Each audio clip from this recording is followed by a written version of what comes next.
Good morning, fam.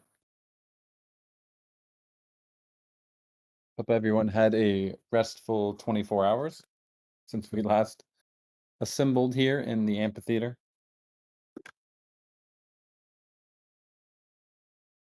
So exciting yesterday having so many people in the amphitheater, breaking the record for the Discord chat. Really cool. It's only going to get crazier from here. Hey, Hefe. Good morning. Good morning. I'm really excited to be here. I was just going over the Miro board notes, and I'm very impressed with how we're getting information down. I think it's gonna make having these conversations a lot easier.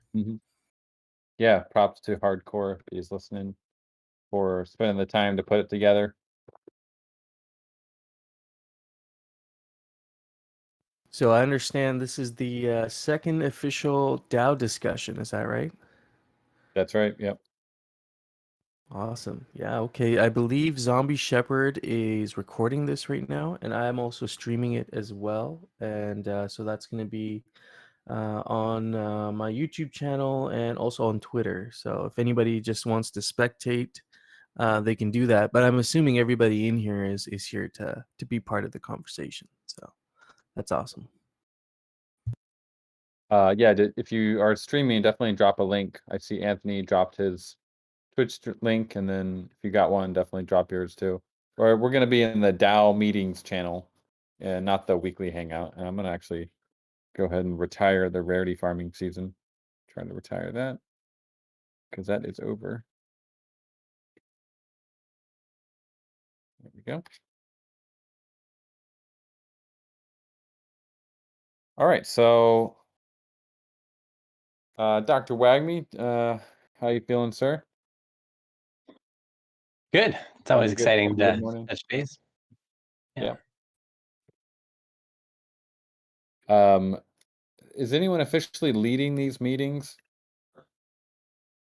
I'll be able to get us started, and Hefe can help moderate as well. Yeah, exactly. Perfect. But while people are getting settled in, I wanted to start this week with kind of like acknowledgements and kudos. There's a lot of amazing things happening in the Aavegotchi ecosystem, and it's tough to keep up with everything. But I know that I'm constantly inspired by everything that everybody's doing. So like my personal acknowledgements, Jared and iTree have been doing such amazing work from their, like, respectively with Wagme Warriors and Adventure.io. Definitely check them out if you haven't yet. Love the work the Pixelcraft team did on the blog updates. And Hardcore and Time have been working really hard to have tools to help the DAO engage better and to arrange these meetings. And lastly, Mikey J and Notorious BTC for all the work and thought they've been putting into our economy installations and how to be sustainable and effective. And there's so much more than that, but that was what I wanted to get us started with. If anyone else has some kudos, feel free to throw them in the chat.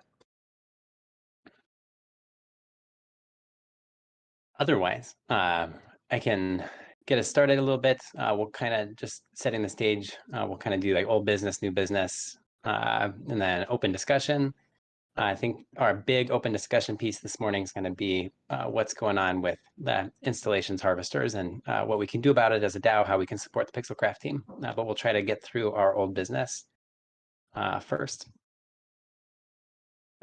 Yeah, cool. And we do have some updates on that I can share once we get to it. Awesome. Yeah, super helpful to have you here. Let me run old business real fast, see if you have any updates on that end. For the DTF, a couple updates there. So we're still planning to fund Friendless Summers, the 9 Adepts production. There's no update as far as I'm aware from a licensing agreement. Do you have any update from that perspective, Dan? I think the licensing agreement, from what I've seen from messages with Golden Cross, it is basically ready. I have not personally reviewed it yet, though. These things tend to take a while, but from what I have heard from him, it's basically ready. But I have not personally reviewed it myself. So, but it should be very soon. Awesome. Well, the plan is to get them their funds that they've been awarded once we have that signed and everything looks okay. So thanks for helping out with that. I know Hefe, you guys in GMI are working on some really awesome onboarding videos, which are either complete or close to completion. So super excited about that. We'll be getting you guys the rest of your funds when that's done. Any update from you? Yeah, those are actually both done as of yesterday, and now this rest of the May is just going to be promoting them and making sure we get them to the right places. So, I'm pretty excited. I'm impressed, and actually, this has been a challenge, personal challenge for me to step up my game and actually learn some new software in this process.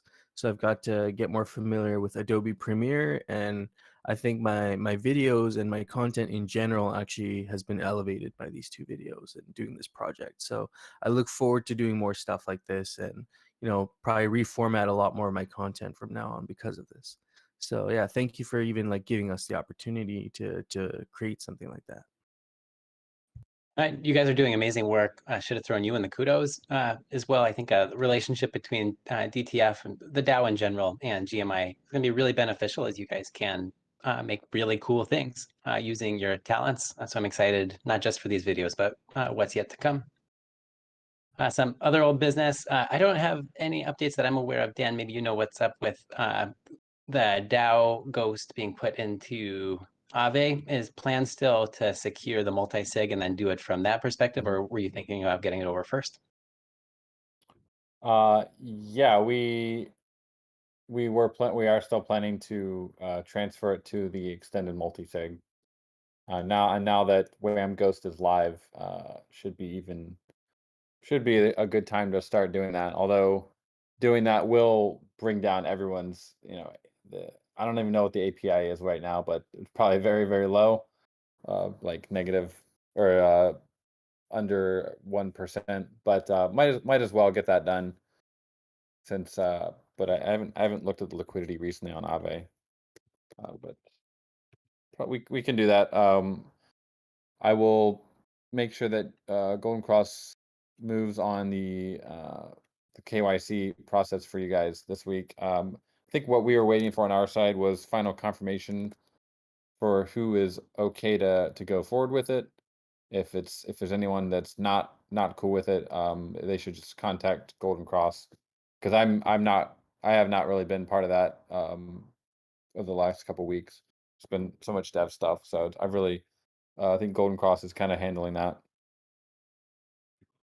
And then to update the community on that, there was 15 members on the extended DTF multisig, but it became clear that we needed to, they need to dox themselves to Pixelcraft, essentially, to help with KYC and AML requirements with everything moving forward. So we're asking each member individually if they're willing to do that. Once we have those numbers, we can proceed, and we'll be able to fill in the gaps to try to keep it at 15 using people that were like nominated but didn't get the spot. And guiding kind of that decision process is my standard operating procedure document, which I've shared a couple places. I think a lot of people have been helping with that. Thank you to Gadfly for using his lawyer skills to make everything look really good. And the goal is to have 15 people on that multi-sig to be really secure and feel good about it. And then to have a really clear standard operating procedure for moving forward if we need to make adjustments to that multi-sig. So will you need 15 out of 15 signers to sign off on something, or is there a certain percentage that would need to have to sign off? 11 out of 15. Yeah. And my SOP outlines that if it takes, we can't have more than a third of those be people that weren't elected by the DAO, and trying to come up with a way to, how many is okay that it wasn't DAO elected, but it was people that were chosen from the community by the members that were elected. And that 1/3 number seemed like a safe margin, given that it takes 2/3 to vote someone out. So no more than 3 people can be chosen from the community if there's 3 people that were elected that aren't willing to dox to Pixelcraft. So I'll work on heading that this week and have an update by next week's meeting. A little question on the 2/3. Because a multi-sig transaction will actually need all 11 signers. Shouldn't it just be the threshold of the multi-sig to change someone out? I mean, because you're going to have to get 11 anyway to make a transaction on the multi-sig. Would it make sense to just have it at 11? Yeah, so the SOP outlines that you use whatever was established with the DAO vote. So Okay. for the extended DTF, it's 11, but if there hasn't been an established ratio, then it's 2/3 to vote someone off. Got it. Okay, cool. Other old business for me, not too much. The SIG prop for channeling once every 24-hour period, I guess now is old business, sort of. It did not meet quorum. Confounding factors for that are snapshot didn't capture all the votes available. There was a short voting window and there was no other active votes. So we need to decide as a DAO what we want to do about that. If there was large support, so we go ahead and do it, or if it didn't meet quorum and that's the DAO speaking. I'm one of I the think few people that don't support it, so I would be interested in hearing from the community. I'm pretty sure there's some weirdness with Snapshot, because we did submit a new PR to them to update the voting power, and it seems like the voting power was significantly lower than other votes. So we are definitely we're going to investigate and see if it's low because of some issue with Snapshot not capturing all the votes, or if there's another reason. If it's the former, then I think we would just basically calculate what it should have been at that time and go by that. And if that's the case, it probably met quorum and probably exceeded it by quite a bit. And we've submitted a new PR to Snapshot, which I think will fix one of the issues that our dev noticed, but takes them a little bit of time to review those and push them. So I would say most likely it did reach quorum, even though Snapshot doesn't quite show it. In regards to the actual SIG prop itself, I'm actually on the Miro board now, just looking at the details of it. It seems like this would be a pretty important proposal, given that it would, maybe have some implications for expedited H3 or delayed H3. So it's definitely something that we could probably, we'll have to redeploy something like this, right? Like another vote, essentially. So maybe we can try and drum up some more awareness around it. I think this is because I'm just reading the little blurb here in the Miro board. It says, personal cons are the negative impact I expect on the rental market with the ability to rent a Gotchi for a 1 to 2 hour period every 48 hours versus a daily rental. And so, yeah, and then it goes on at the end there. Anticipate this may expedite calls for H3 with decreased Gotchis on the market available for lending, while the off-market Gotchis are only being played 1 to 2 hours out of 48. So yeah, it's definitely something. I don't know.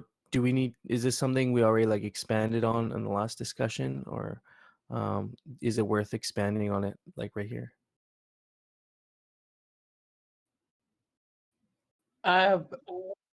We got to decide that as a DAO what we want to do. I mean, the unofficial sentiment check is strongly in favor of assuming it would have met quorum and having Pixelcraft implement it. Coded, my understanding is that you guys would be able to implement that without too much difficulty by release. Is that correct? Yeah, I think we've kind of already discussed it and have a working plan that should work for it. Shouldn't be too hard to implement that. Well, I think I would move to just accept that it would have met quorum if voting was all working properly and there would have been a longer window. But is there any strong objectors to that? No, I mean, I'm good with it. I was just wondering if there was a discussion already. It sounds like there was already a discussion around it. All right. Okay, Well, to whoever note is that if the voting power was registered correctly, the vault would have 3.5 million additional ghost voting power. So if it hit 8.5 million voting power, then it will be 12 million voting power and have passed the quorum with other votes anyways. So it does sound like there's probably lower than normal voting power. probably not just for the vault, right, Candoza? It's probably others that are also kind of undercounted because of, I think it could be a subgraph issue or something. We're trying to get the subgraph and incorrectly, and maybe there was a calculation error somewhere. Yeah, but I want to be careful of setting a precedent for if the vault would have had its votes, then X would have happened. But like you said, Dan, that applies to everyone and all votes, that it was probably undercounted. Yeah.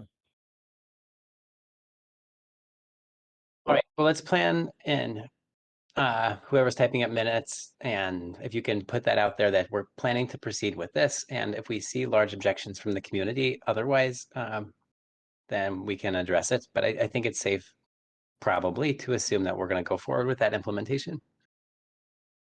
Yeah.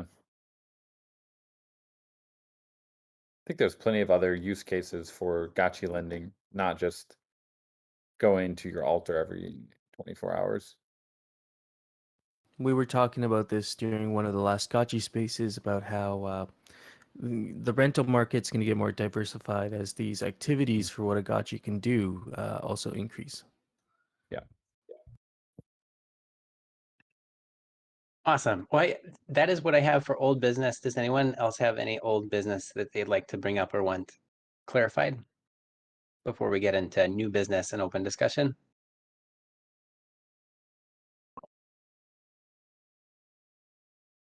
All right. I was New looking at business, the Brandon? sorry, sorry, last minute. Just a comment. I was looking at the iTraits discussion, and it looks quite impressive with you know, that aspect of the dyes. I thought that was a really good idea. Whoever came up with that, I thought that was really cool.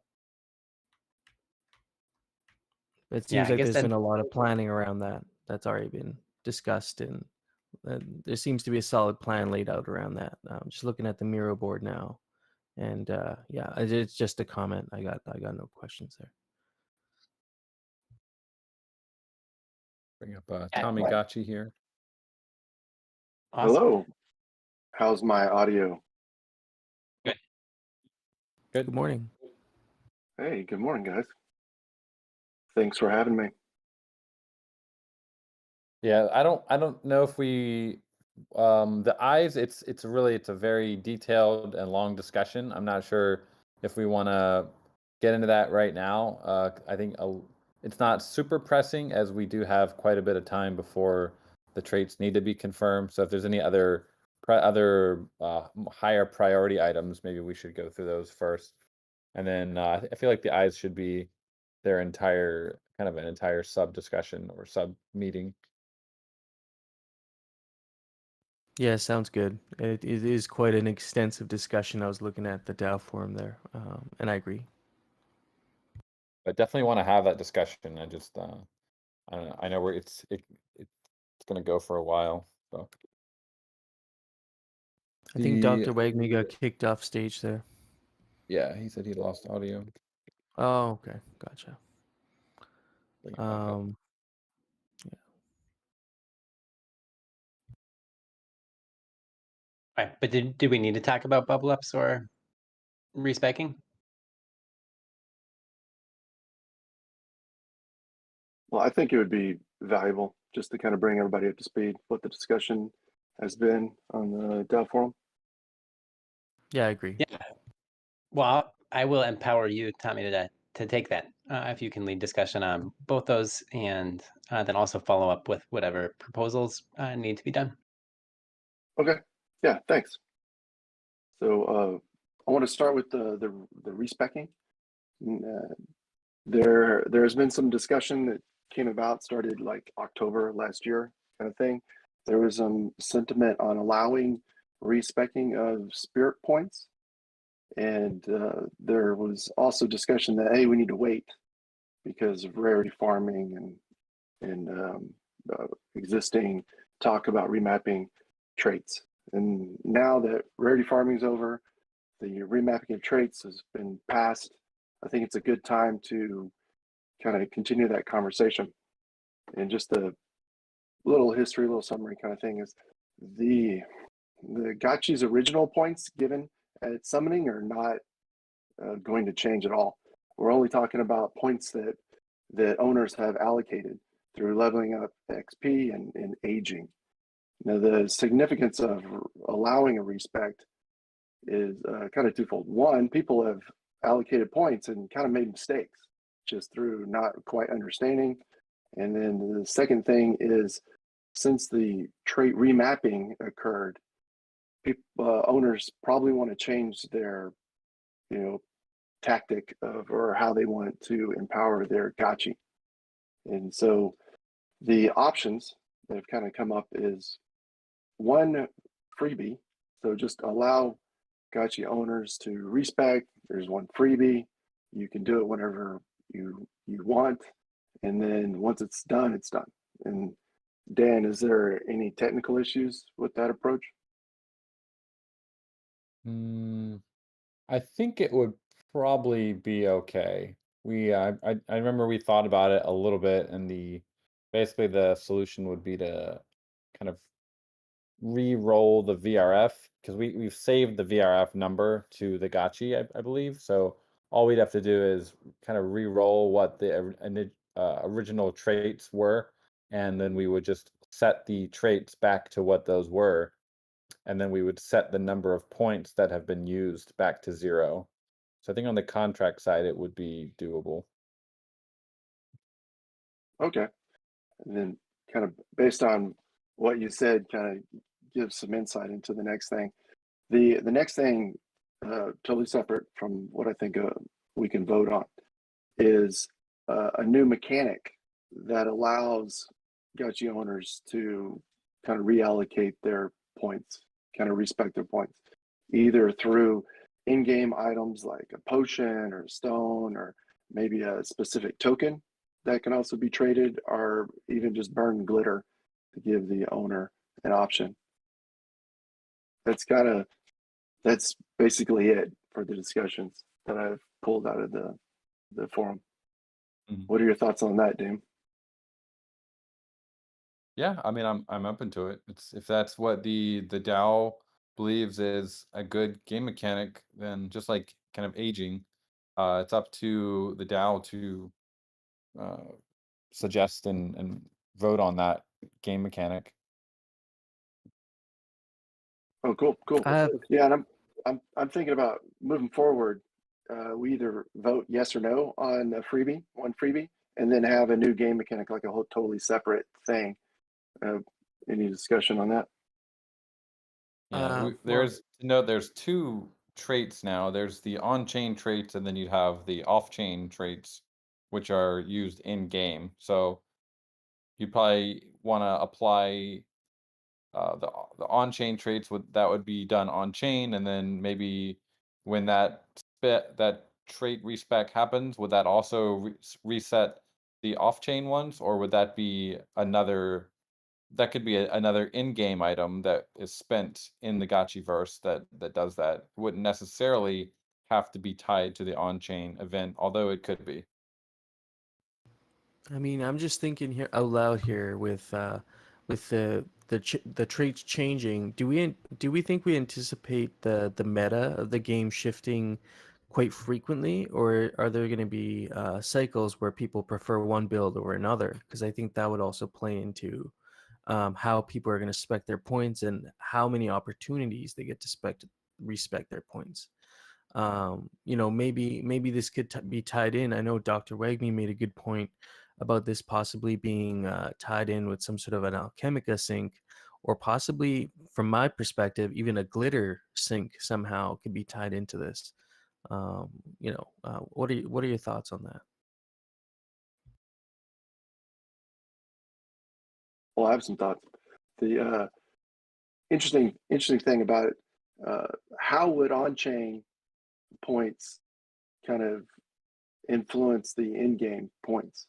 That's kind of the first question, and then I'd like to talk about Hefe's statement. What do you think, Dan? Well, the on-chain points will affect your base traits within the game, and then every level you get in the Gotchiverse, it'll also give you 3 points that you can put towards various attributes of your Gotchi.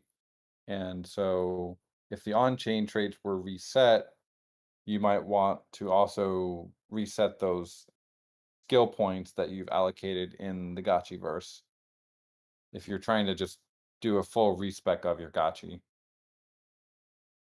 Well, it makes sense to me, and to what Hefe was saying. An in-game item to allow a player to reset their in-game spec makes complete sense. If it's a potion or a stone or burning glitter or anything of that nature, to me makes sense. And a reason I could think of is if someone all of a sudden kind of wins in a raffle or was able to purchase a high-level wearable, they might want to respec their Gotchi. You know, there could be on-chain activity that would influence the gameplay of how they want to build their character in the game. And so having a mechanism for respecing kind of makes sense. Yeah, I think it's a cool idea. Definitely.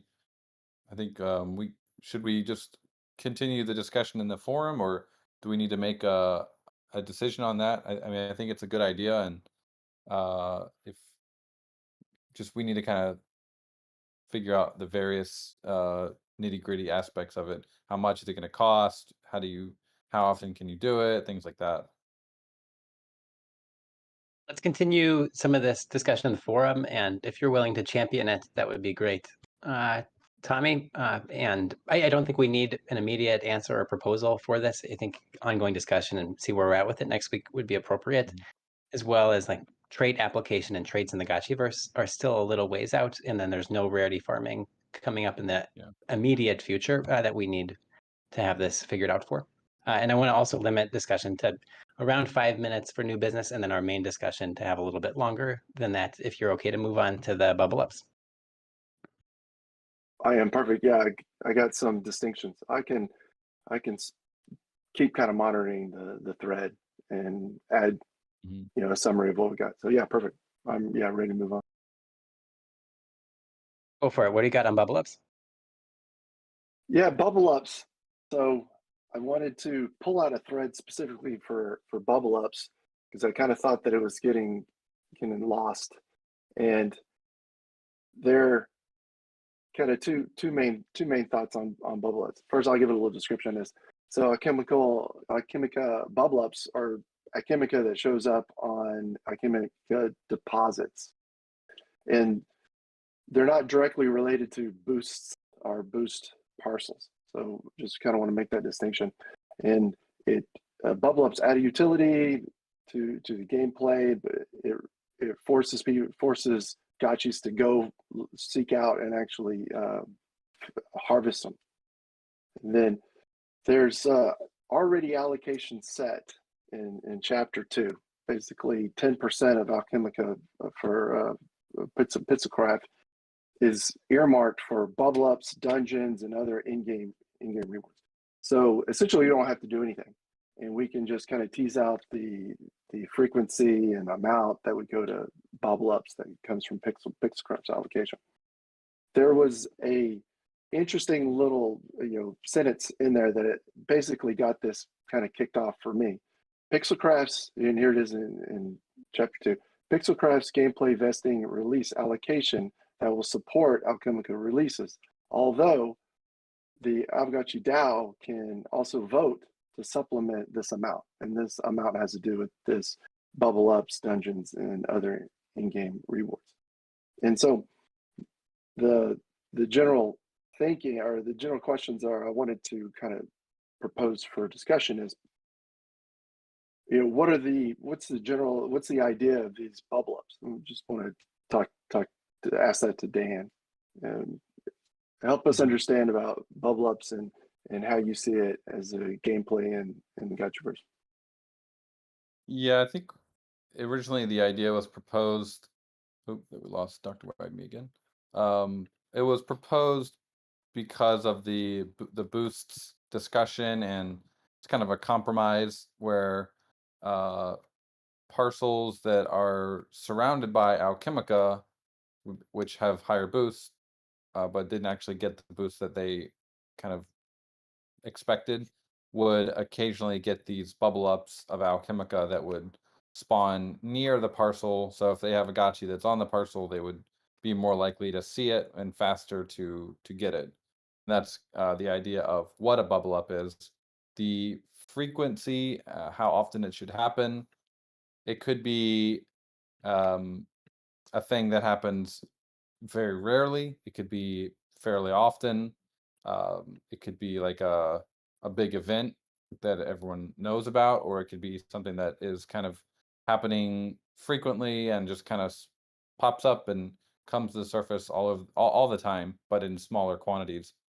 And one thing I would say before we confirm or really get too deep into the discussion is um, it's going to be interesting to see how fast and how much Alchemica is dropping every day in the Gotchiverse. Once the alchemical altars are online, there's channeling, and then eventually once we have harvesters and reservoirs. And I would kind of view bubbling up as a potential supplement to that. If we think, well, there should be more Alchemica popping up, and there's not. We need some more Alchemica. Boosts would, or the bubble ups would be a good place to start. Like if we as Pixelcraft or as a DAO felt like there's really not enough Alchemica sprouting up at any point, the first place we would go would be bubble ups, because that's kind of the first mechanic that we could start. The second would be, okay, we're just gonna drop more Alchemica randomly throughout the game, but the first line that we would go towards would be the bubble ups. Yeah, that was my I understanding. really, It was kind of a supplemental. Go ahead. I was gonna say I really like the idea of doing the intermittent, almost like it's almost like a little event that happens in the Gotchiverse. You know, talking to Nyan Kong, he had brought up an interesting point at one Gotchi space where he wanted our opinion on how we would feel about these occasional world events that would happen in the Gotchiverse. And you know, maybe we can even build some lore around that. You know, maybe there's some unshaky ground underneath the Gotchiverse, and there's pockets of Alchemica that occasionally get released. You know, it could really tie in well. I think if we do them intermittently and as needed, like you're saying, it could be tied in very well with the you know, current There's story. another cool idea that we could actually monitor on-chain events, and like the bubble ups could happen based on when those on-chain events happen. So if there's a big liquidation on Aave, there could be a bubble up happen somewhere in the Gotchiverse, or if there's like some cool other sort of event that we wanted to listen to on chain, we could easily set up listeners for those events and then take action within the Gotchiverse, and something could happen. So that would be a kind of a fun way to set it up, and then it would just always be like that. It would happen until we turned it off. It would be pretty cool. I think it's brilliant. Maybe an infrequent event would be sacrificing a Gotchi. I'm just saying that would be interesting. You know, maybe Yeah, that's pretty Alchemica. interesting. Or maybe a Gotchi is summoned as well. Yeah, summoned or sacrificed. Like, I'm gonna make a note. There's also some added benefit for bubble ups for estates is an idea. So if an estate's built and walled off and there's Alchemica deposits inside their estate, that's bubble ups that are available specifically for that owner. And so I think it adds a little bit of a bonus for estates, a little bit of motivation. I thought that was pretty cool. And so generally speaking, we can do nothing and just kind of tease out these kind of on-chain events that might cause bubble ups, which I think is fascinating. Or we could talk about what are the metrics to determine when a bubble up should happen, even though it happens on a random kind of like if the flow of Alchemica isn't happening, how would it be supplemented? I think that's future discussion. We can have that in the DAO. And then the kind of the last thing I wanted to, or actually two things I want to talk about is, should we even start discussing the difference between bubble ups in the Citadel opposed to the grid, since the grid hasn't even There's no schedule for that. Mhm. Personally, I would think the grid would get more bubble ups just because there's more risk opposed to the Citadel. Any thoughts of that?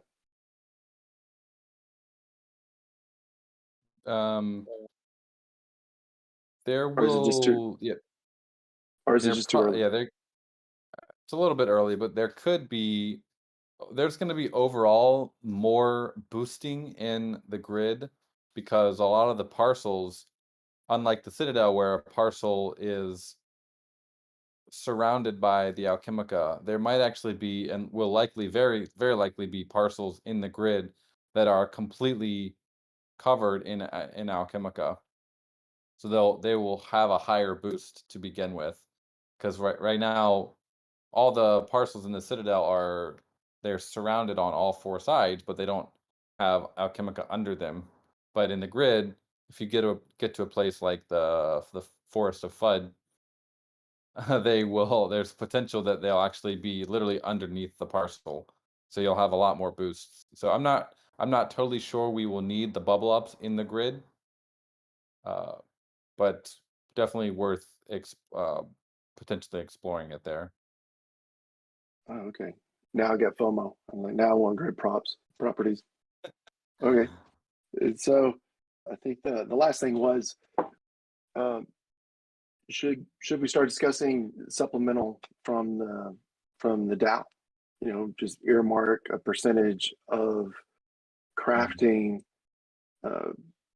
percentage of crafting, what do you want to call it? And it's not really fee or allocation to bubble ups.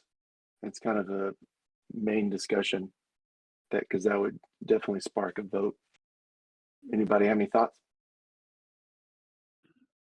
Yeah, it's a really fun idea. I'd be interested in feedback from the community on that, with kind of like a data driven, like this percent would be a good starting point, and knowing that we could modify it with time. Yeah, because I like it because it's flexible. If there's a lot of crafting, there's going to be a lot of alchemica, and therefore, whatever the percentage is. But if there's not a lot of crafting, then it'd be a lower percentage. So it's flexible opposed to saying, 100,000 of this and 50,000 of that, and it's going to be, every other week, and instead of trying to nail down those numbers, because that'll never be correct. And one concern for me is, I think Bubble Up Alchemica is going to put pretty good sell pressure on Alchemica pricing. I think this is likely to be collected by scholars and then sold on the market versus other uses, like using it for Dex liquidity. So I would want to be careful and be conservative with dedicating that to Bubble Ups. Oh yeah, totally agree. The way I see the bubble ups is just kind of extra gameplay. That to kind of motivate the open world aspect of it. Like, oh hey, today I'm going to go check all of the chemical deposits just to go see. And it's like, oh, there's one kek in this big. Hey, I made a kek. Opposed to a flooding event. Yeah, I totally agree. Definitely. Yeah, getting a percentage is very important. Getting the correct percentage. But if you can help drive ongoing conversation in the DAO forums, might move on. I know a lot of people want the big discussion to be around installations harvesters. That last piece of new business, just kind of keeping the community in the loop, is Oh yeah. I think yeah, totally. Can you hear me? Okay. Move on. Yeah. Okay. I think totally agree. Totally move on. We've talked about transitioning from staking Ghost for friends to staking Ghost for glitter. This needs a lot of thought, and if we're eliminating friends, it would make sense that the friends experts and friends task force would be helpful in proposing like what that would look like. So I've been working with a couple members of the friends task force to put together a model for how we could transition, what amount of friends we would give to each liquidity pool, and then also how to value glitter using the cost of raffle tickets essentially as a floor value for glitter. So it's a pretty intensive proposal and work, but look for some discussion on that in the DAO forums over the next week, as we'll need a lot of feedback and big brains to get this right. Any feedback or thoughts on that before we move on to the big discussion? One thing about I mentioned just a second ago, should the DAO provide liquidity to Dexes? One thing we just developed a very simple contract, because one of our issues is we want to provide liquidity on the DEX with all the crafted Alchemica, but it's pretty annoying to have to do like multi-sig transactions every time we want to do add to QuickSwap or whatever. So we've came up with a little contract. It only has a couple functions. One is approving Alchemica to be spent by the QuickSwap router, and the other one is adding liquidity or removing liquidity, and then the final one is sending the Alchemica back to the owner of this contract, and the contract is non-upgradable. So we're going to be deploying that probably next week, and hopefully we'll be able to get a little bit more liquidity on the Dexes. And so if the DAO would like that as well, it'd be pretty easy to set that up for the DAO as well. It would be basically all the DAO. All we need to do is give permission to the contract. We'd send the tokens to the contract. Contract would give permissions to QuickSwap to add or remove liquidity, and then anyone, basically the owner or whoever we wanted, you could have someone else managing liquidity without worrying that it would be transferred away by whoever's managing it. It should be pretty helpful. And as far as the glitter, definitely look, we have a lot of thoughts on that as well. There was a small discussion in the Friends Task Force as well the other day about basically which pairs would we prefer to incentivize. We have not. There's been no discussion on the price of one glitter. Although I've done some initial calculations on it, but I'm very curious to hear what your thoughts are on it as well, Dr. Wagner, and what you guys have come up with. So definitely think we can have a good discussion on that in the DAO forum next week. And we definitely want to get glitter, if possible, have it live before the 18th, and basically have a good outlet for all the new Alchemica that's going to be coming online. Awesome. Yeah, I'm super excited about that discussion. I am literally getting paged away to see patients, so I'm going to have to hand all this over. I appreciate everybody's conversations on it, and we're going to open up conversation to the installations, Alchemica, and Notorious BTC, and all those discussions. So thanks, guys. I'll touch base later. Great. Thanks, Doctor. Thank you. All right. Well, with that being said, what's the next topic we should be, I guess, So moving here on to? we got Notorious BTC coming on, Right and on. I think we're going to talk about the installations now. Excellent. Yeah, hey guys, Notorious can you hear me? BTC. Can you hear me Yes. okay? Yeah. Yep, Good hey. morning. Cool. Good morning, everyone. It's afternoon here. Yeah, I wanted to kick off the discussion on the harvester situation with a bit like a theory that I've been looking at. So I just wrote this up a little bit earlier. I first want to open though and say I regret only discovering this like now. I've been quite busy in real life and everything's kind of coming together right now. Towards the end, I see this and I'm bringing it up a bit late, so I do apologize for that. And yeah, anyway, so the first question I'm really asking myself is what is going to make this gameplay like the most fun and addicting? As we've seen with like these play to earn models, the end game for these tokens is always zero, right? So Aavegotchi has an opportunity here to be play and earn, where the very game we're playing is fun enough to attract players, regardless of the financial incentive. So this is being worked on with regards to the PvP and world environment, which is great, but we can also bring a certain level of fun and strategy to the farming too. So I was thinking like what makes the game fun? And that to me is player choice and non-linear progression. So games with predictable path to victory, where one strategy is superior from every angle, those games quickly become boring. So I was looking at the farming aspect specifically for the game, and the current gameplay model that we're looking at clearly shows the path to victory is to simply fill your land with as many low-level harvesters as possible.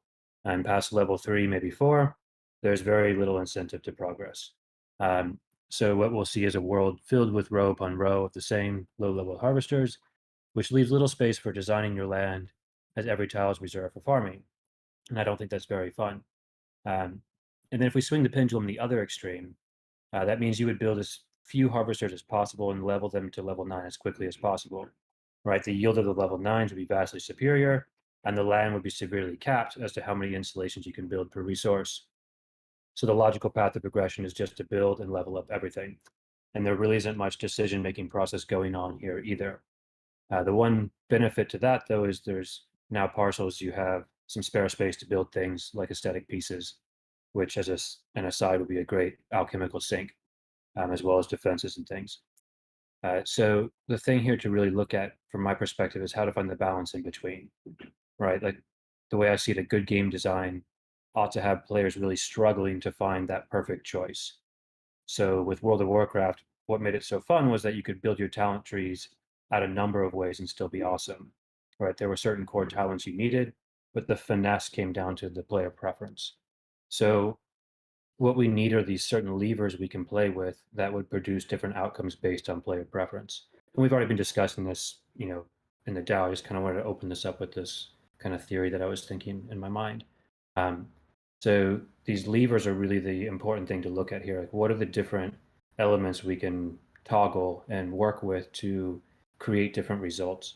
And with Aavegotchi, we also have the added layer of complexity that, real money's at play here. So like in a normal video game, the end result is the player making ridiculous yields, which that's not ideal because when we have a real economy here, if everyone's making just crazy yields, well, then everything's going to crash to zero. So that's just kind of what I was opening with. And then I started thinking about, okay, what type of different players are we going to see in the game here? Like what are the different archetypes of who we might see enjoying the farming aspect? So on one end, we have like the passive slow builder. And this player is like the equivalent of I see it like the freemium phone game user who never really buys a single thing. They don't mind building slowly and they wait for the building queues to complete.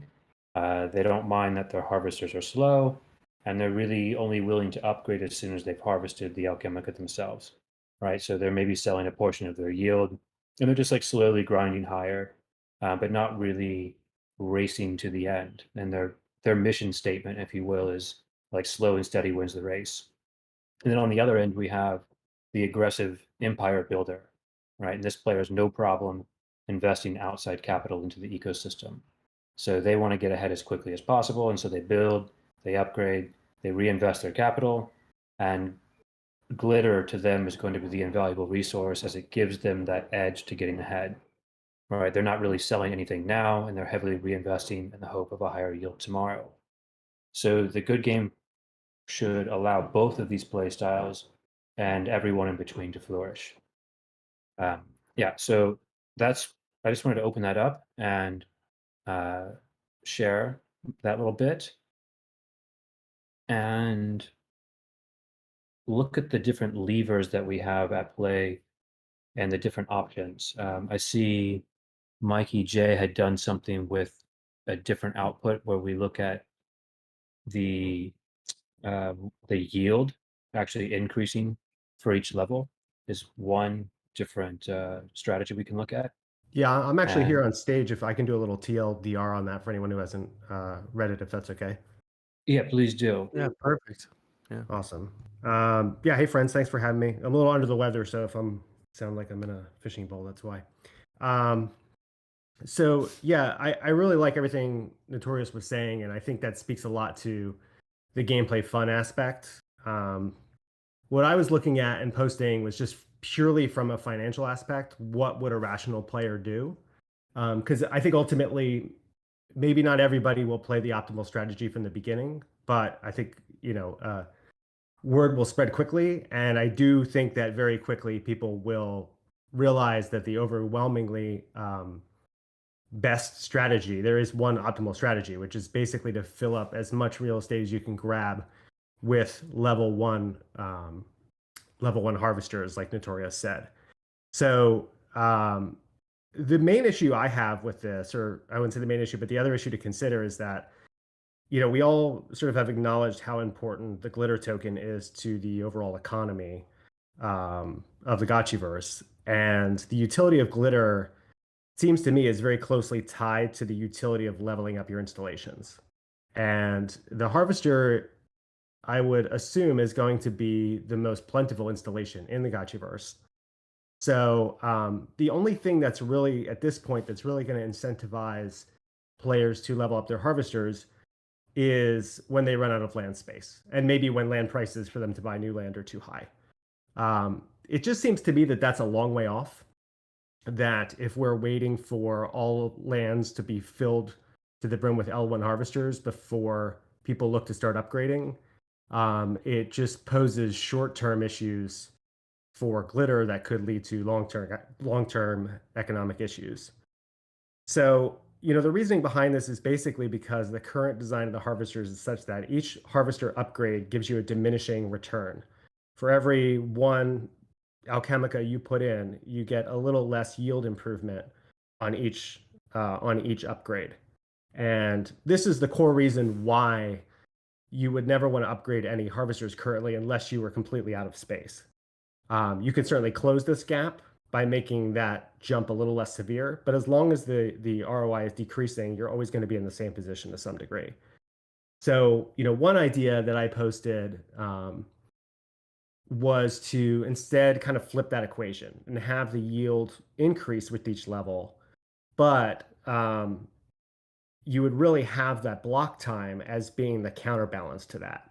So instead of, if you were to upgrade a Harvester to a new level, it might mean you're making a short-term sacrifice, but in the long term, you would realize a higher ROI. So, I'm going to encourage everyone to look at kind of the charts I posted. It's a little hard just to explain without looking at the numbers. Do you have but that chart, like that one chart that you, that you could share with?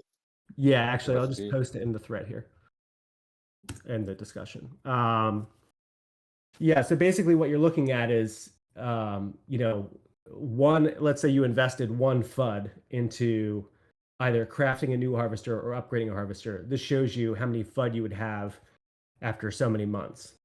So if you look at the bottom chart, that's what we have currently. So currently, if you craft an L1, invest one FUD in it, you have 21 FUD. Now, just to be clear, this isn't your real yield because you still have spillover. Obviously, you still spent money on a reservoir, you still spent money on a parcel. So I wouldn't consider this as you truly realize this, but these at least shows you relative yields. So where you would have 21 FUD at the end of 12 months for an L1 Harvester, if you took the same one FUD and you upgraded an L1 to an L2 instead of building a new one, it's basically almost half as good of an investment. So, and you can see it just kind of spirals. And there's never a point where it becomes a better investment. And there's never a point where, boy, if instead of building that new L1, I had upgraded my L3 to an L4, I would have more money at some point. It's always, no matter what time frame you look at, it's always a worse investment.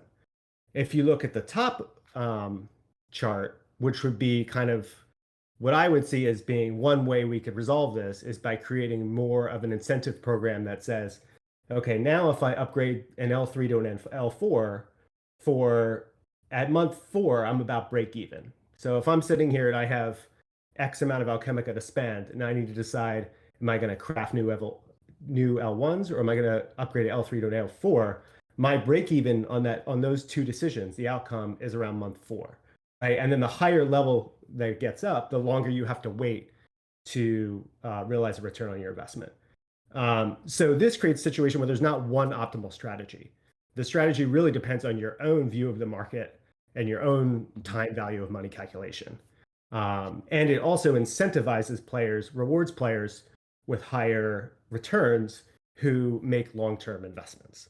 And so, like I said in the thread, this is just one option. I think there's other options, such as limiting how fast you can build out L1 harvesters. One way to do that might be to tie the total number of harvesters you can build to the level of the maker, rather than setting it fixed as fixed to the size of the parcel.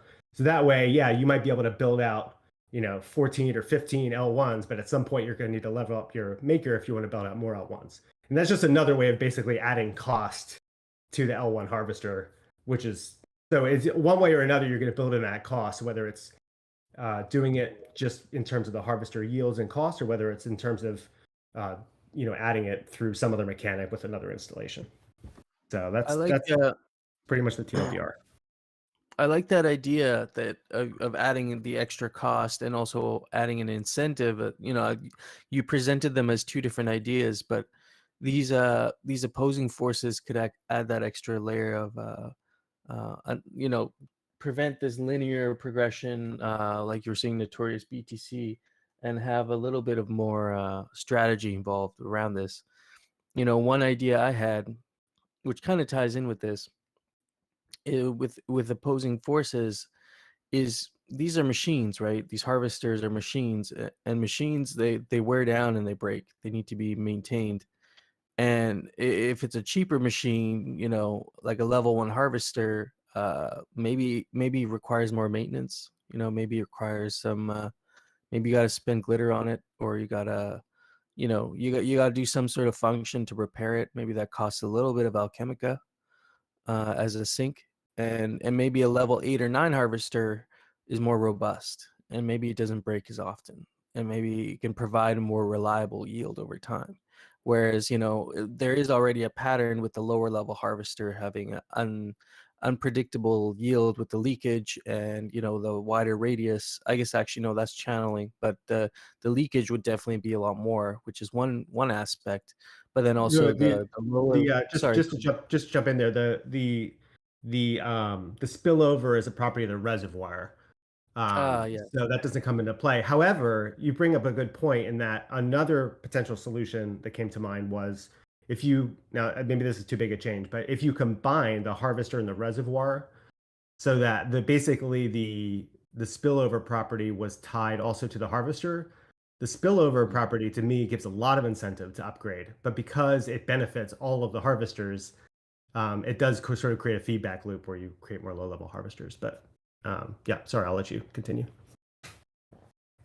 Yeah, no, it's a good point that you make there. And I think we have to consider these opposing forces, and also keep in mind that maybe introducing some uncertainty into this like progression might be a good thing. Like we have like an RNG window for rolling for surveying land. Should there be like an RNG for like a range for what your harvester can produce? Where right now it's kind of a more fixed thing. It could be a little bit more unpredictable when you're building your harvester. There's an RNG process, and that determines for a level 1 within what range you'd be able to produce. And say you happen to fall in the lower range, well, you might change your strategy now, and you might want to add that extra harvester. Or maybe you lucked out and it's on the higher end of that range for that level of harvester, and now maybe you might not build that extra harvester because you're like, well, it's providing the yield beyond what I expected. One criticism I hear a lot of Aavegotchi is that people, typically investor types, they're looking at investing into the ecosystem, and they have a hard time kind of calculating a fixed ROI. Like they want to basically know, if I invest $1,000, what's my ROI going to be over when am I going to recoup my costs? And every time we add in random like RNG, basically it just makes that calculation harder for them, and there is a cost of having too much unpredictability in the ecosystem, because we already have Aavegotchis, which you get the portal, the parcel has the VRF. So I would be a little concerned adding in too much randomness with the kind of the ROI calculation will just make it a bit more unattractive for those types. Not that those are not the only types we would want to focus on, but since this is an NFT game, there's real money involved. It's worth considering that the more complexity we add to this type of calculation. Just the more it kind of turns off a certain type of player. That's a good point. Um, We should be one considerate of everyone. Yeah. So Mikey J, you have the following. You could achieve the above with the following recipe. And I'll just post the recipe. Do you have any other recipes that you've come up with that would fit your criteria here? Yeah, so the actually I posted the link to my Google sheet that this is from in the DAO discussion thread. Okay. And that's actually like basically a reverse calculator. So we can put in, the ROI curve. We could put in the upfront cost. Basically, we could scale the model. And I didn't cross-check this against, emission rates and how long would it take to fill up, like all the and balanced against other installations. I really didn't go through all that. Yeah. This was more just to see like, would this kind of shape of ROI model make sense, or would this be something we would want in the gameplay? And then from there, by changing the shape of how steeply, for example, I figured at about a year, you should do a little better with a level 9, upgrading from a level 8 to a level 9, than building a new level 1. That seems like, so the break even on that decision is about 7 to 8 months. But, we might decide, if we decided, oh, okay, well, maybe 2 years should be the break even on that decision, or whatever. We can change, make the numbers fit. But to me, the innovation that's key in this version is the increasing ROI. Of course, that's the carrot, and then the stick is the build time, and the upfront cost. So to me right now, there's a lot of stick and not a lot of carrot. And if I may say one other thing, the reveal of the maker actually kind of exacerbates the issue, because that's even more of a disincentive to upgrade installations. So I just feel like overall, like a little more carrot and a little less stick would create a more balanced decision where not everyone makes the same decision, because that is kind of almost just like a zero sum. Maybe zero sum's not the right expression, but if you create a strategy where there's a clear optimal strategy, then it's like playing blackjack or video poker. Everyone's going to use the same strategy, and if everyone uses the same strategy, again, eventually land scarcity could take care of this.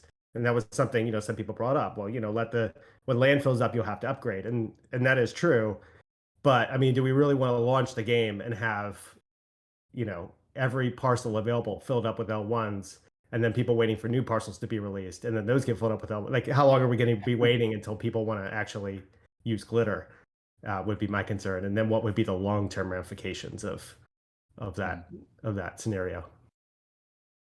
I have one I question. think those are definitely valid points. The question is, so how much stick is appropriate to kind of force people into the grid to actually make big gains?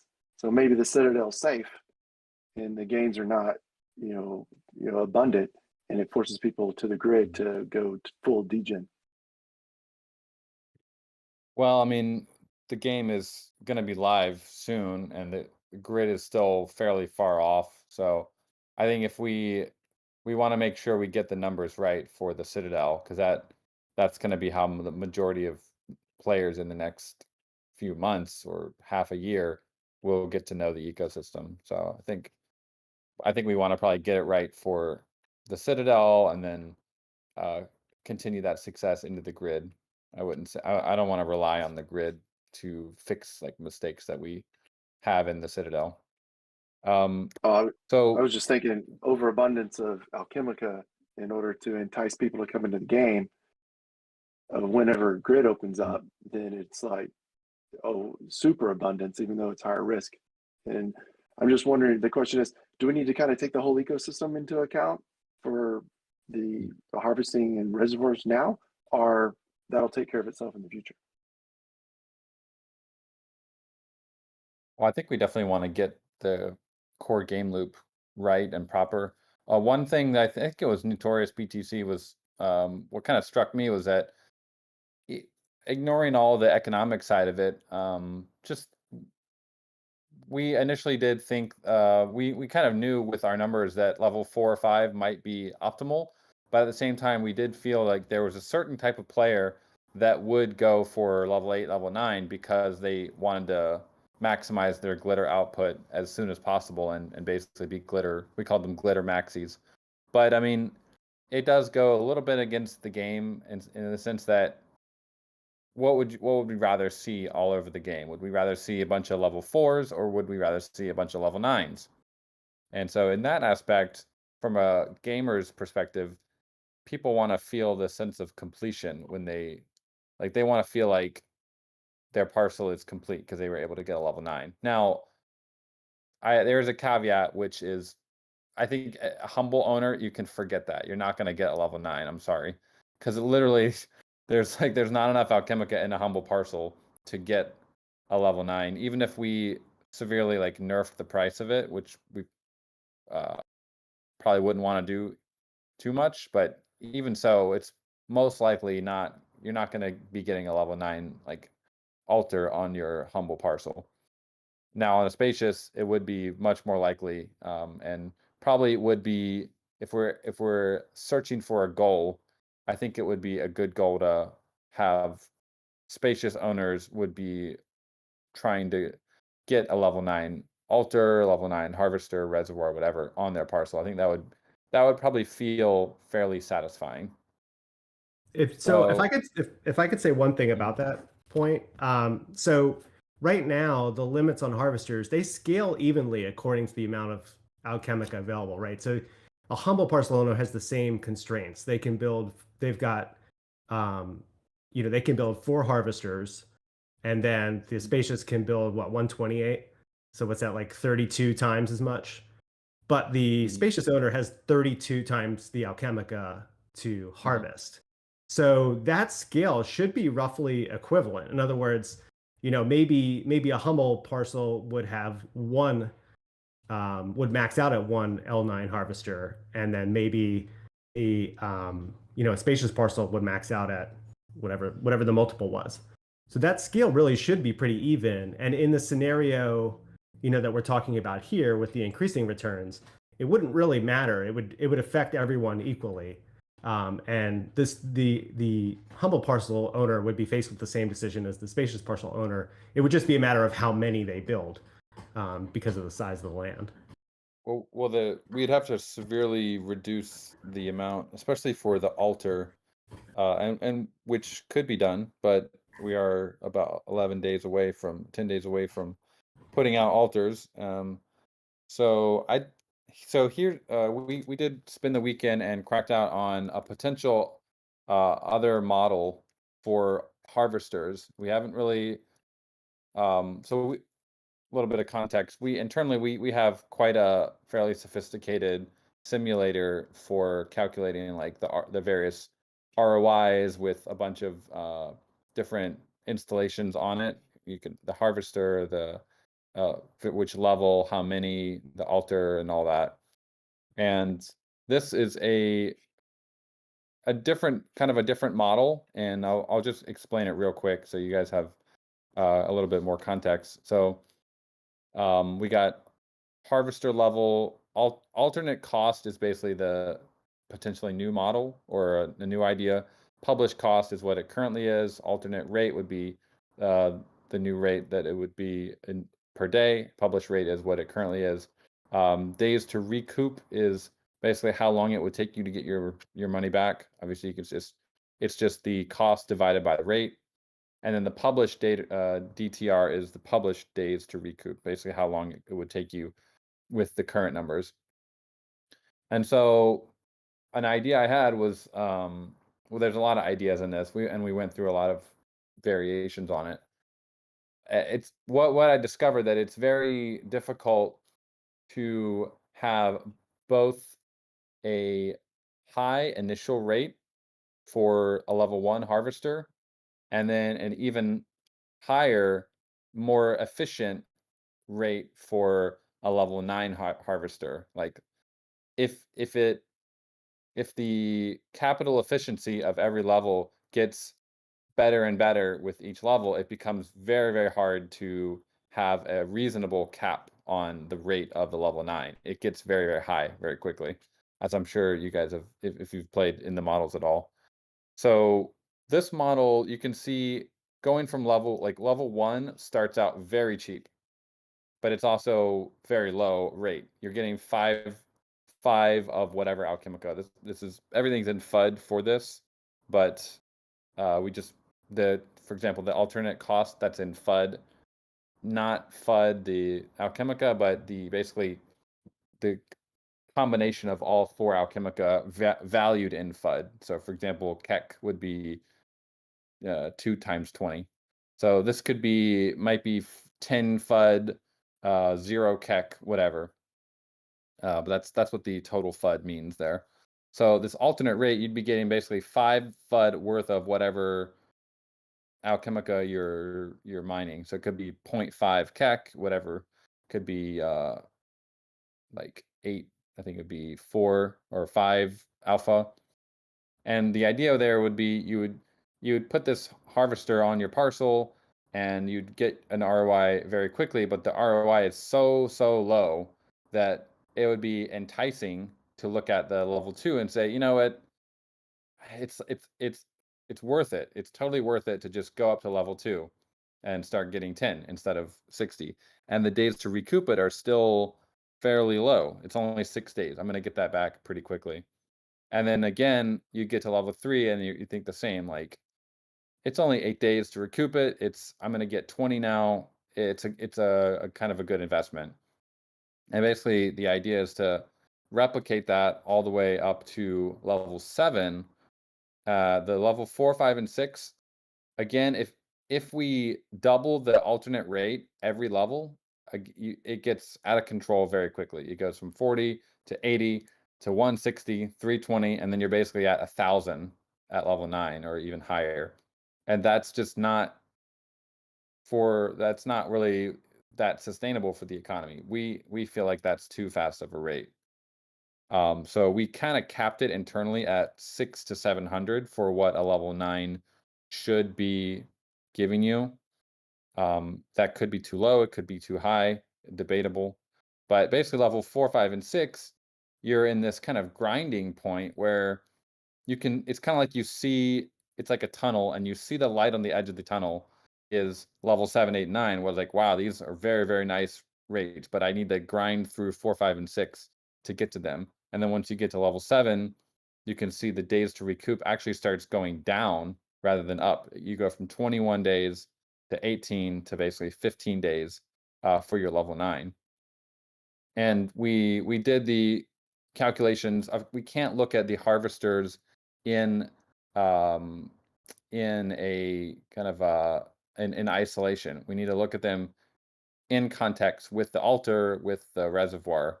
And so when you add in the altar, it ends up being pretty optimal in terms of ROI to go for a lot of level 8s, quite a few level 8. This is for a spacious, not a humble or reasonable, but for a spacious. The optimal play is basically get 4 to 5 level 8s. Maybe if you're trying to go faster and get more glitter, then you'd really, really definitely want to go for level 9. But your ROI will be a bit faster, but your ROI is going to be lower, but you're getting your glitter faster. You're getting Alchemica faster. And that's kind of the theme of how we designed the system to begin with. It's this tension between how fast do you want to get your money, or are you comfortable with a long ROI? Basically, how fast do you want to clean out your parcel? Do you want to spend 3 years cleaning it out? Okay, then just get a bunch of level 1s or level 2s.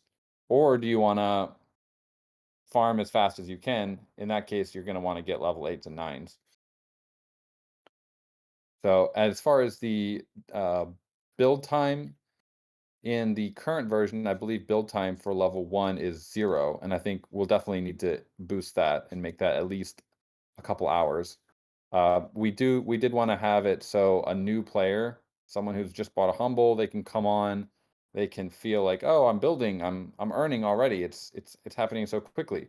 We don't want to lose that magic of feeling like you're kind of already in the ecosystem. So we don't want to make it too long, but it is probably necessary to have some sort of build time for a level 1, because then you have some opportunity cost. You'd say, okay, I could build another level 1, or I could maybe upgrade my current level 1 to level 2 faster. So there's more decision to be made there. But And anyway, a quick aside on that, yeah. that the time we could offer like a first harvester's free build, like on time block, so that way the new user gets the first one in for free, and then not free cost, but free with time block, and then the second one would be the 4 hours. Yeah, it could be. Yeah, that could be. That's a good idea. I like So how I would. the I was Yeah, just go gonna ahead. say, I like how the grindy period is right in the middle there, followed by the actual reward. There's a bit of an incentive there to get through that grinding period. If you Mhm. think those rewards for the higher level harvesters is going to be relevant to you, and it allows you to make a little bit more decisions there rather than having a linear progression right to level 9 and having everybody's have their sights set on level 9. Each kind of division could be relevant to a certain type of player. So I think that's really cool. Yeah, there are a couple limitations to these specific numbers. We did run them with the humble and reasonable, and the ROI is definitely lower. For the spacious, I believe it came out to about 400 to 500% over 1 year period. So if you play essentially the optimal way and you're able to get your installations upgraded as fast as possible and you get to level 8 as fast as possible, it is possible to clean out a spacious parcel in about a year playing with like optimal play. For and within that period you can basically get a 4 to 500% ROI. For reasonables and especially humble, the ROI is lower, primarily because of the cost of the altar. The altar is it's probably almost not too late at this point, but we'd have to move very quickly if we wanted to reduce the altar costs, especially for the lower levels. But that's one of the main ROI kind of suckers of the lower levels. And so we have been quite against adding in any sort of limitation on how many harvesters you can build on a spacious, because we believe it would be viewed as kind of a tax on spacious owners, like an artificial limitation.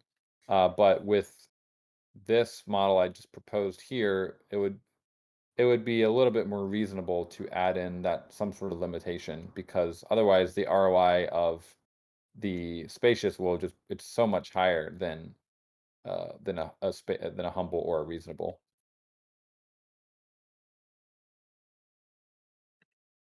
So So definitely, if you guys could run, like, feel free to take these numbers, put them into your models that you have, and see what comes out. It'd be definitely interesting to look at that. yeah, I did actually. I just put it in on the second tab. It's the bottom one in the second tab. It does sort of squish the relationship between the two, between the higher levels and lower levels, but it still presents the same basic dilemma of having decreasing returns. One other thing I wanted to point out, maybe we haven't talked about yet, was one of the ways when I messed with this model to get it to work was really by greatly increasing the build times over what was there. So whereas right now I think we have like 11 days to upgrade from a level 8 to a level 9, I have it at 45 days just in this example. Again, that could be played with, but perhaps that is something that helps. I know you mentioned the harvest rate of a level 8, level 9 harvester. Again, these were my very quick, just kind of back in the napkin rough ends. And the model we were looking at does have a maximum harvest rate per day of 624 as opposed to I forget what, but 700 and what you just proposed. So but in the mid level it does get chunkier more quickly. So again, I think But that you're like looking at your costs. I mean, 1,000 FUD. Would that be 1,000 FUD? So this would it would be be all FUD. It would be like 500 FUD and by the 250 ratio. FOMO or something like that. Yeah.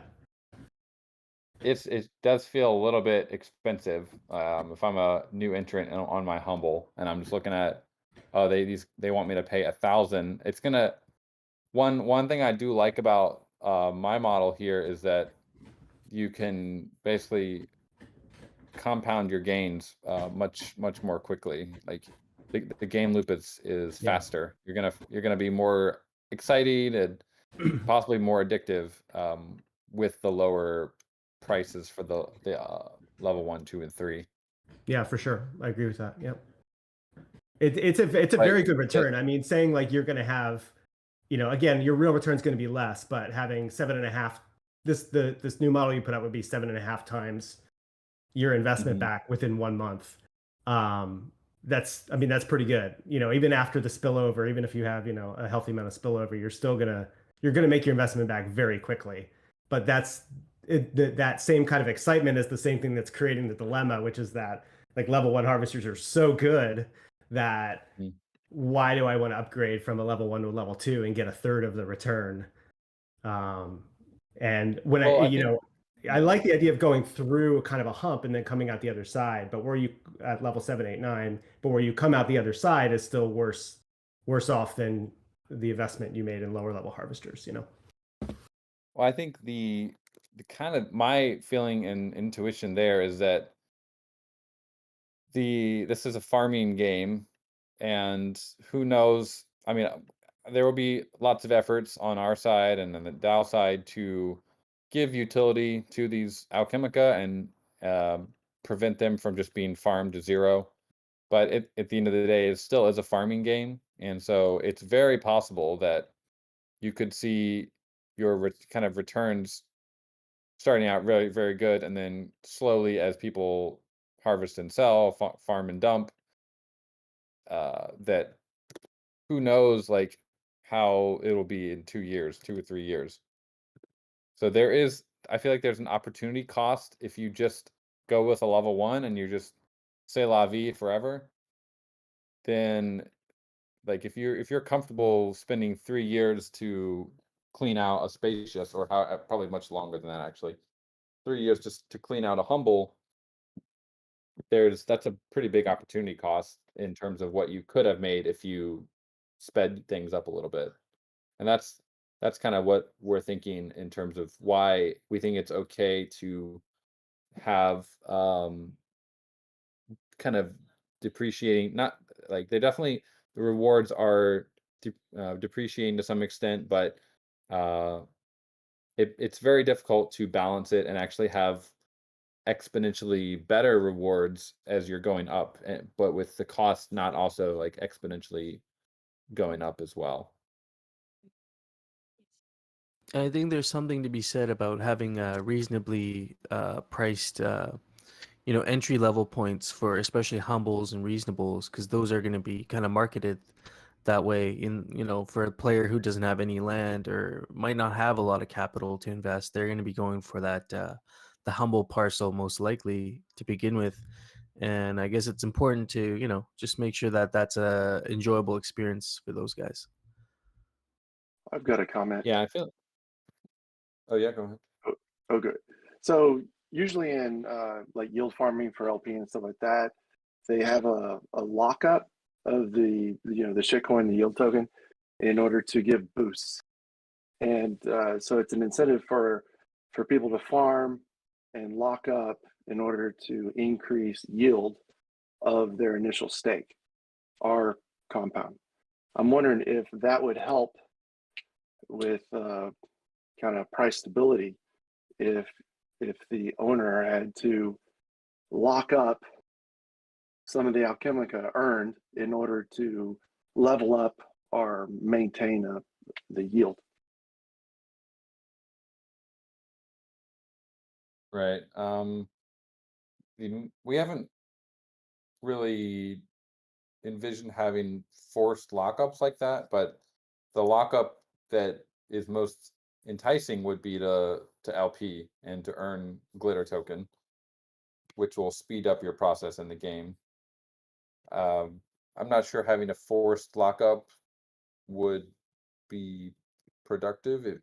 I'm always against kind of forcing players to do certain behaviors, because there could be a lot of we don't really know how much friction it adds to the whole process. And for a new player coming to the ecosystem, I always look at lockups very, very seriously. if I see, oh, you need to lock up your tokens for 4 years, like I'm never gonna join that ecosystem. I never stake in any ecosystem that forces me to lock stuff up for a while. I want to be able to move my Yeah, money around. So I understand that, and usually the ecosystems are junk, and there's no reason to have a long-term outlook on them. Definitely, I think probably the longest one is Curve with their voting token and stuff like that. But anyway, yeah, the I was VE just stuff is interesting, and I'm doing quite a bit of research on the VE. I think it could be interesting for Glitter. In our initial staking contract, we probably won't have any sort of VE stuff because it adds a lot more complexity to the drafting of the contract. But I can definitely see a future version where locking up for longer could mint Glitter faster for you, some sort of VE. But there won't be any well. voting privileges for the Alchemica probably. So it would just be What more of about like a lockup. what about a kind of a deposit in the harvester in the reservoir? And so not necessarily a lockup, but you would have to destroy it in order to get the deposit out. But anyway, it's just a thought. I mean, I Hey feel like guys, they're locking up their tokens when they buy the installation to begin with. Like it's already kind of a sunk cost. Yeah, true. All right, thanks. I wanted to ask a bit of a different question. We've spent so much energy focusing on the harvesters themselves. Has anyone looked at the economics of some of these other installations? One that jumps out for me is the maker itself. What I'm seeing right now, maker costs level 1 to level 9. It costs about 22,000 ghost to build. So I'm not sure where or how that would play out, if anyone would be willing to take that grind, or if something like a maker's worth looking at in more detail. I know in the beginning of the discussion we were talking about using makers to potentially cap the quantity of harvesters being built in the land, or bringing some more power to them as well. So has anyone looked at those numbers on other installations?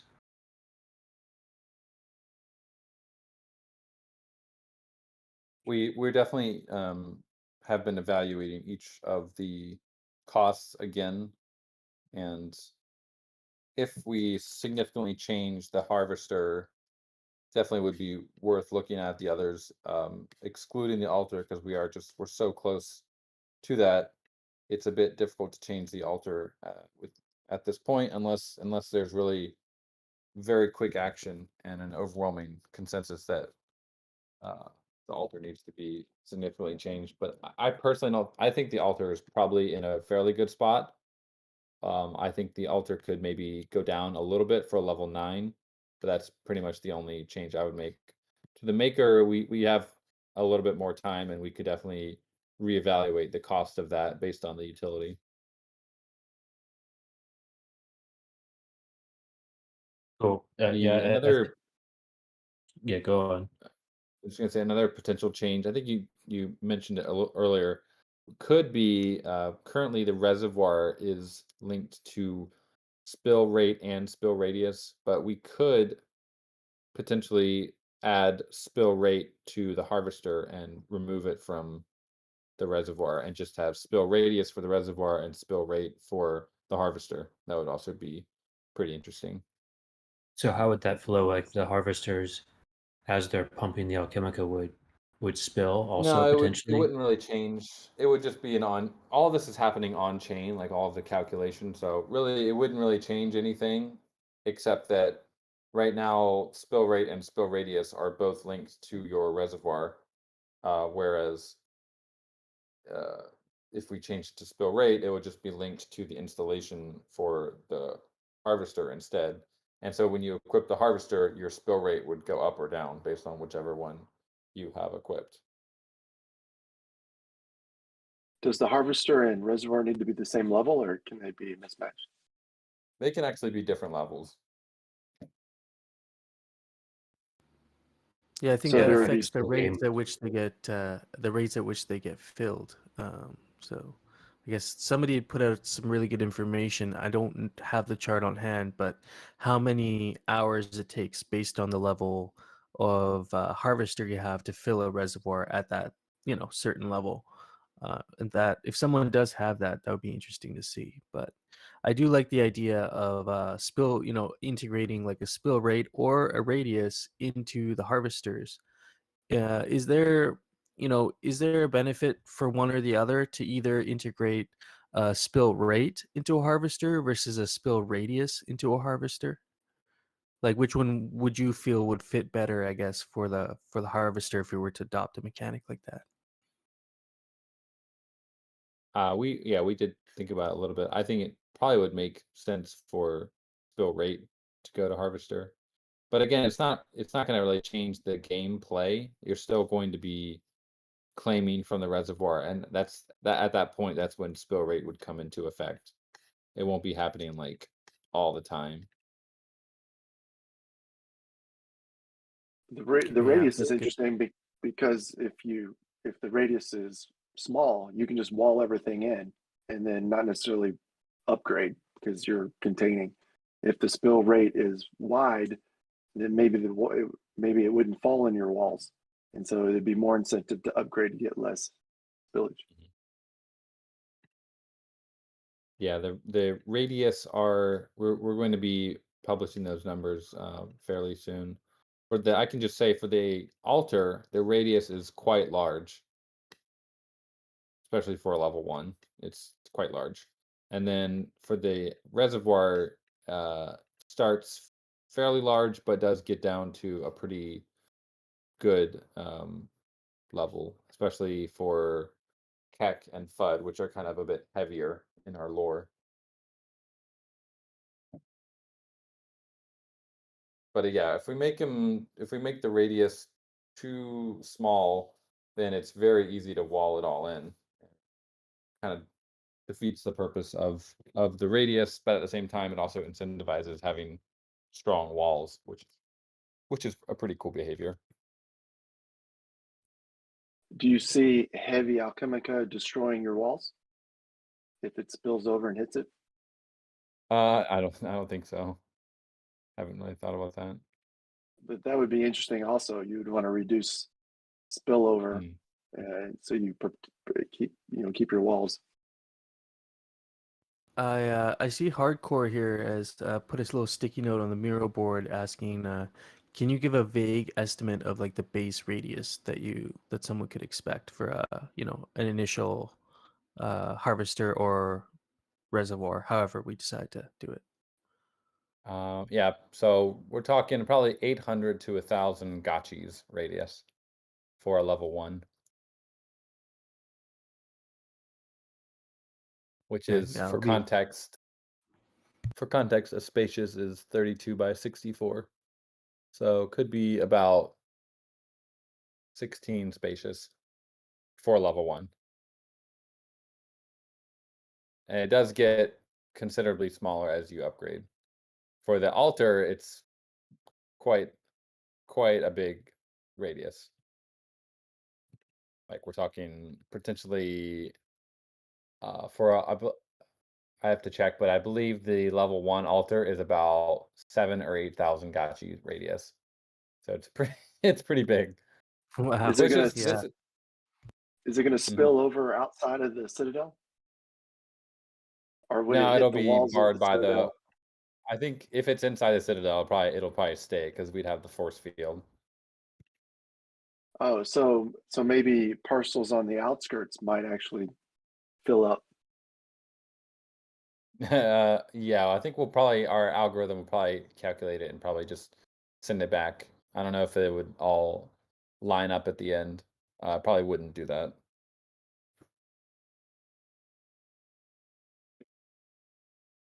So yeah, so 16 spacious for a level 1. Again, the kind of the fun of this game is that part of your yield will be dumping into other people's parcels, and their yield will be dumping into your parcel. So that's kind of one of the key ideas. And so we wanted to have big enough radius that it enables that. At the same time, you should be rewarded for leveling all your reservoir all the way up to level 9. And so there will be a considerable benefit for that. I like that, upgrading these structures and getting that radius in less than 1,000 gotchis is going to be a very strong incentive for people who, own estates maybe and want to reel that radius in a little bit closer in between the fences, right? So I think Yeah. that's going to be really interesting to see.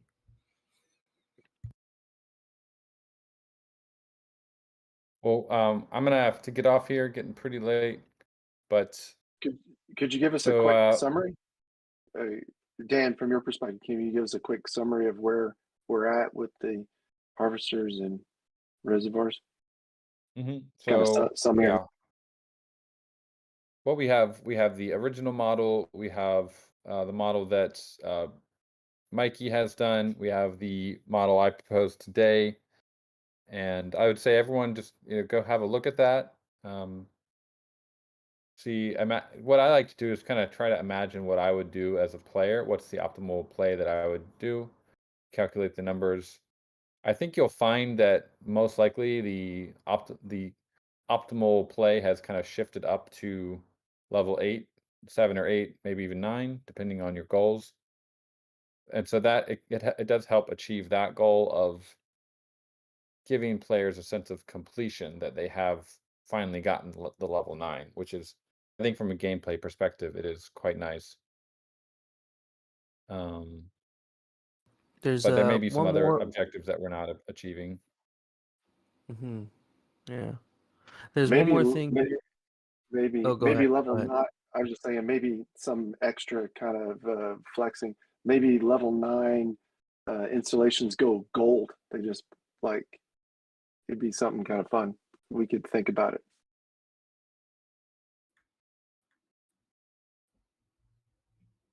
Yeah.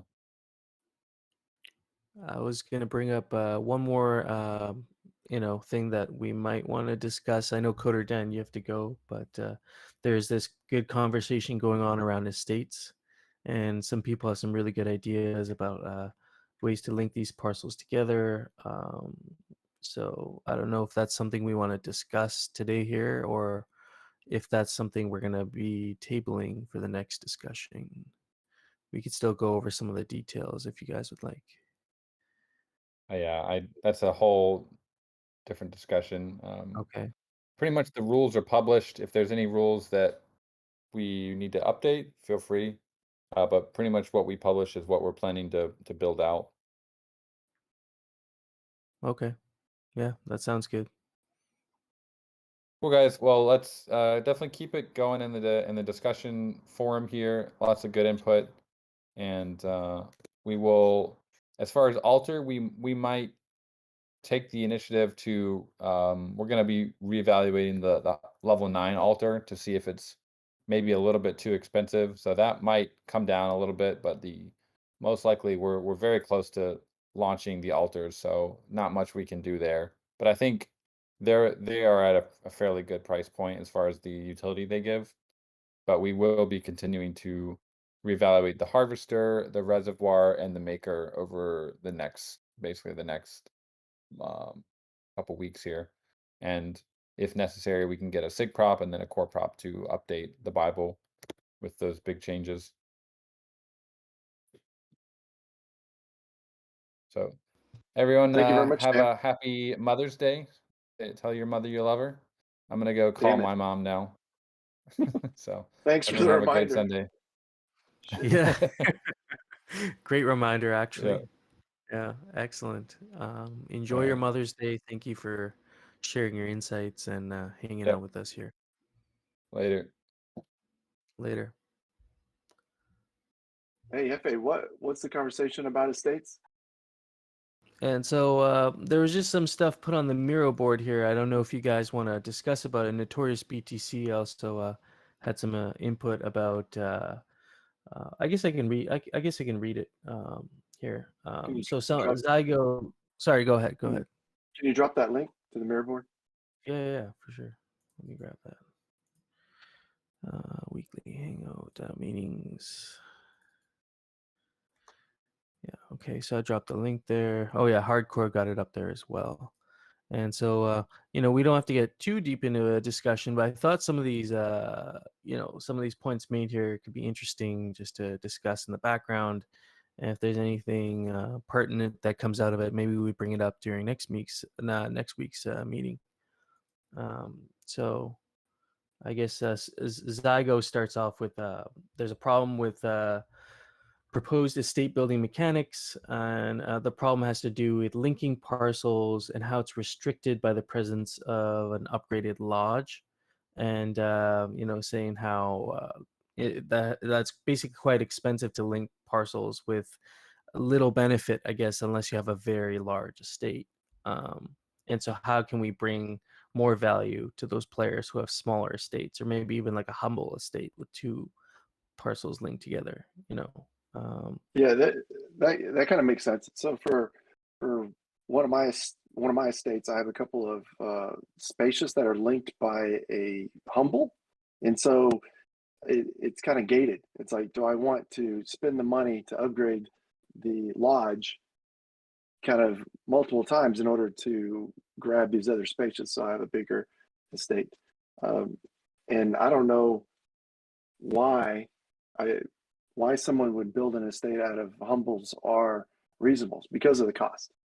Is there any ideas of kind of mitigating that cost for smaller parcels? Well, see, for smaller parcels, one of the main things I noticed is for visibility, people will be able to see that your parcels are linked as an estate. And so I wonder if we have to ask and see if that plays in with visibility on the map, visibility as a gotchi is walking by it, like, and get some more context around the visibility aspect, because I feel like that would be a benefit to linking two small parcels together. Is now you have a more visible, you have more visibility for if you have an event or a gathering, for example. Well, if we can take the images as what it's going to look like in the Bible, there's just like a little blue line around it. You Yeah, thinking something like that, or something maybe a little cooler? I mean, I thought it'd be something a little cooler if it was just like a little symbol or something on a parcel as you're walking around. Maybe on the mini map you see it, and then it would be a little bit more identifiable that way. It's kind of like with the Alchemica boosts. If you have a parcel with an Alchemica boost and it's kind of in a unique location, it does give a reference point for people to link up there. If you were to, it's kind of an intangible value because it really doesn't actually offer any extra monetary value, but I feel like there is a value there with having that visibility. So I guess Zygo has some pretty good like suggestions, I guess, between breaking the link between lodges and estates. And it goes on to say the benefits to having an estate are so small, especially if you don't have a large estate. If it's just a couple parcels, small ones linked together, that there's really no real need to link the estate with the lodge level. And also expanding on the lodge's primary use case is communal channeling for guilds, which justifies the high price. But plenty of people have two or more adjacent parcels, like myself, and they'd like to link them without becoming a guild and paying a huge Alchemica price. So I wasn't actually aware of this, that you'd actually have to upgrade your lodge to link. I guess the amount of parcels you can link together is tied to the lodge, right? Yeah, and if you want to go, I think higher than 8 or something, or 7, you need to go to a level 9 lodge, which is like crazy expensive. But it gives you way more parcels that you can link together. And I don't know if it's worth the cost. Kind of the cool thing that I like is I can build walls around a larger area with an estate, and then the benefit of clearing out all my reservoirs, fewer actions, I think is enticing. And then what we talked about today, if I could wall in an estate that has Alchemica deposits and maybe some bubble ups, but but that's kind of unknown. I don't know. Do you see any other benefits of an estate? Well, yeah, I mean the other benefit I saw, and this might apply more to larger estates, not so much a small humble parcel, two humbles linked together. But if you have, for example, like 4 or 5 spacious's or 4 or 5 reasonables even linked together, and you're able to wall that in, going back to that conversation Dan just had with us, there's going to be Alchemica just dropping randomly and sporadically kind of all over the map. And so if you have a walled in parcel, it's going to be a huge deterrent to other gotchis coming in there and trying to, retrieve this free loose Alchemica. And so what you essentially end up with, if you have a meaningfully large enough parcel or estate, is it'll essentially create like a net where it may not even be worth someone's time to try and break through that wall when there's already other Alchemica lying around that they might want to collect. Well, you can also wall in your individual parcels.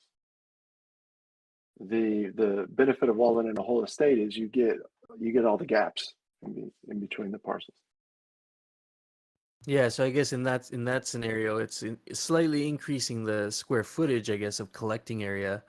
And then the other side benefit was if you do have a large amount of reservoirs, when your operations become more established, and this might only apply to like reasonables and up, maybe, but you'll be able to drain your reservoirs simultaneously in one transaction. So to be able to batch drain reservoirs might actually be a benefit, a pretty big benefit in the long run.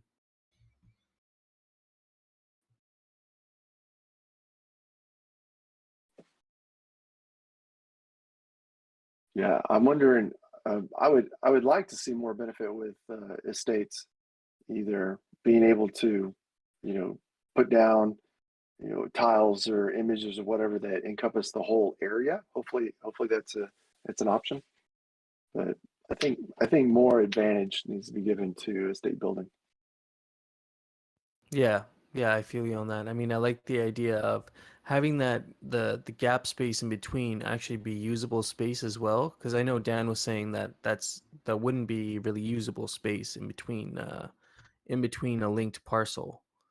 Like, so if you had your two humbles linked together, that gap in between, it'd be walled off. And, the utility of that little gap area would be, you have a little bit extra Alchemica collecting space, but it wouldn't really add any extra value to the land itself, Yeah,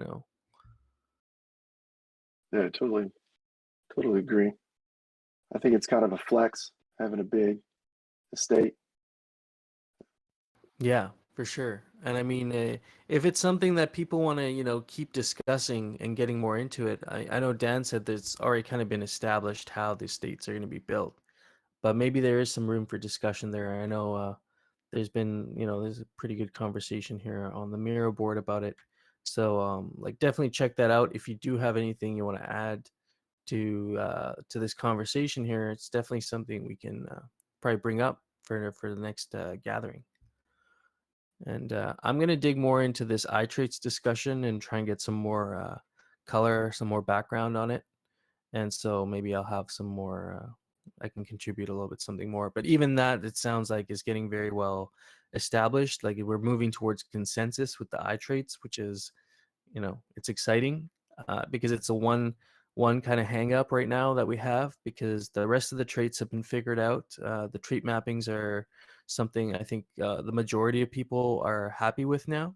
And it's just a matter of looking at these eye traits. And I really like that idea of the dyes and adding that little extra customization or flex to be having those really rare eye shapes and colors. So it'd be interesting to see what we reach consensus on there. But yeah, I'll do some more digging myself to get some better understanding, some more context behind it. I think laser eyes is getting a lot of attention. Oh man, ever since I saw that one teaser trailer they did a while ago, with that Gotchi shooting the lasers out of his eyes, or I think it might have been the laser gun. I'm like, laser eyes for sure, laser eyes. That lasers is awesome. I don't know. I mean, that could be so changed up like missile eyes or bullet eye. You know, it could go pretty crazy. Be kind of funny. It would be nice just to have a glow. You know, it would be kind of cool. I like the idea of the aura, especially, you know, like the godlike auras, and I'd like to see mythicals get, you know, kind of a smaller aura themselves, but having an aura of the eyes is kind of interesting idea. But lasers for the win. Yeah, I'm stoked to see what comes out of it. I see Quincy's asking, are you clear to set the core prop on solo channeling? Could you elaborate, friend? I'm not really sure what you're referring to there, actually. Core prop on solo channeling. Yeah, I think is he talking about it didn't meet quorum, but it might have met quorum if Snapshot had didn't have some little issue. And I think Dan's going to look into the PR that they proposed, that they submitted to Snapshot. So there could have been some issues there. Yeah, I guess maybe we gotta just confirm with Dan that that's all good to go, and then yeah, I think it should be all right. Other than that, I don't have anything else here for today. I think we've hit on all the points, and you know, this mirror board is just a great tool. I really love playing around with it. Thank you, Hardcore, for setting this up. And you know, we'll do this again. I'll get a recording up here and have it archived somewhere for people to reference. Other than that, is there anything else you got, Tommy Gotchi? No, nothing. I appreciate being able to be on the stage. Thank you very much. Of course, of course. It's always a pleasure, and hope you guys Yo, have a great Hefe, Mother's Day. real Oh, quickly. okay. Say Yeah. just really quickly. I just wanted to draw some attention. Harambe's running a raffle right now for a reasonable parcel. I'm also running a raffle, but mine is like much further in the future. So check it out. It's going to be helping one of their friends with a nerve disorder. So there's going to be a tweet going out soon. I'm going to retweet it. I believe the donation is 7 Matic or something like that. 14 Keck. He had different stuff up there, but more information will come out. If you have a minute, just check it out and help one of our friends out. Oh yeah, thank you for sharing that. Yeah, we'll definitely get the word out on that. I'll retweet that out. And yeah, other than that, I hope you guys have a great Mother's Day. Enjoy your weekend. We're gonna have a Gotchi space tonight. We might go over some of this stuff, but we usually keep it casual. So you're welcome to come join us, come hang out, and yeah, it should be a good time. So yeah, take care, friends, and we'll talk again.